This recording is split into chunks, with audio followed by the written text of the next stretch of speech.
What would you do if someone you loved dearly became a stranger before your eyes?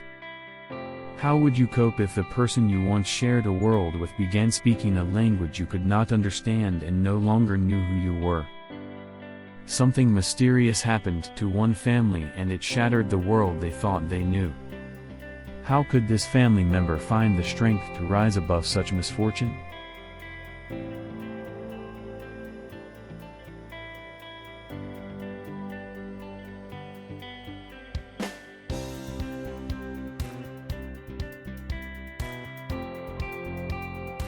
Episode 1.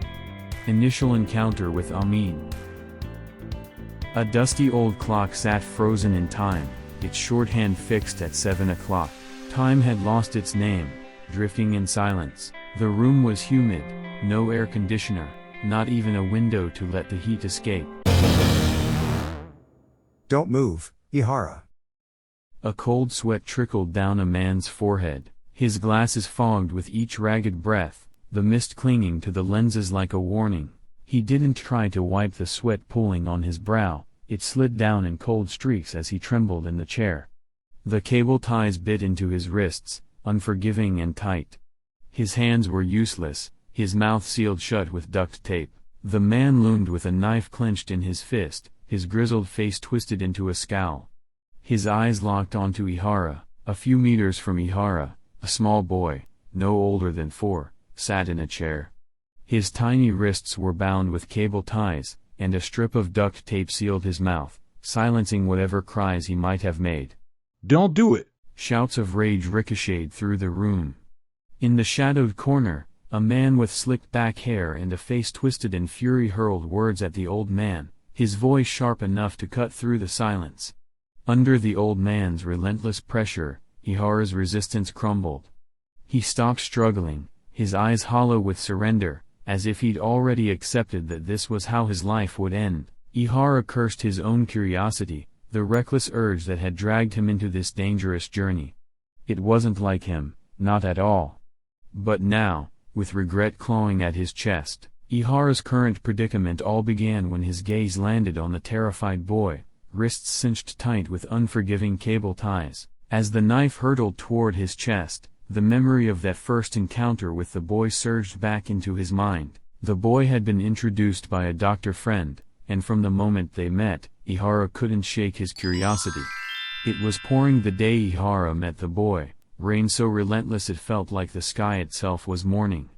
Each drop struck the clinic window with a sharp rhythm, as if foreshadowing the misfortune that was about to unfold.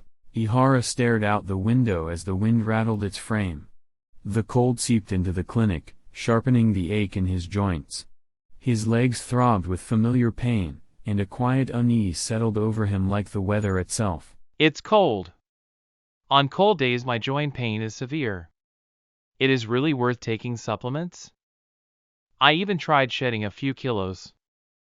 He said aloud, as if voicing it might make the effort feel more real.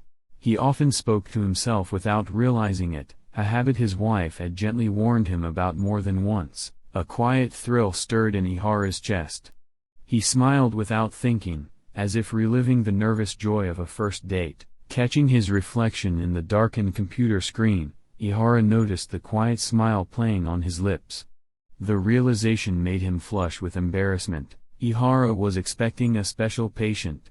After 35 years as a psychiatrist, he was well respected in his field.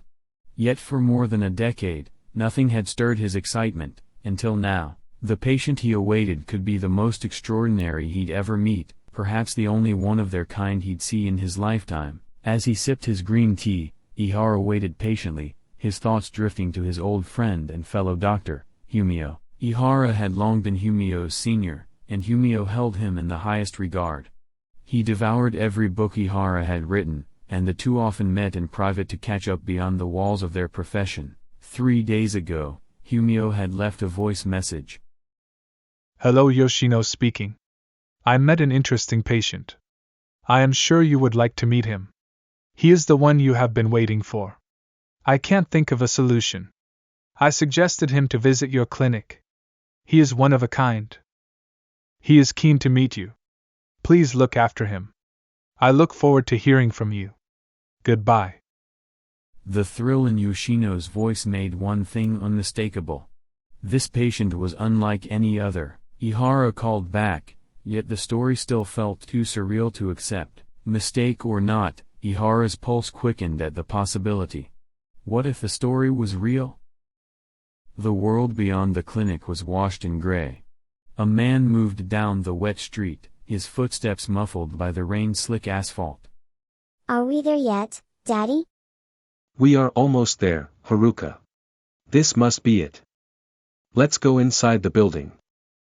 Hey, Amin, this is the clinic. Come here. Okay, thank you, Masato. I am coming. Wow. We are finally here. Let's go inside the clinic.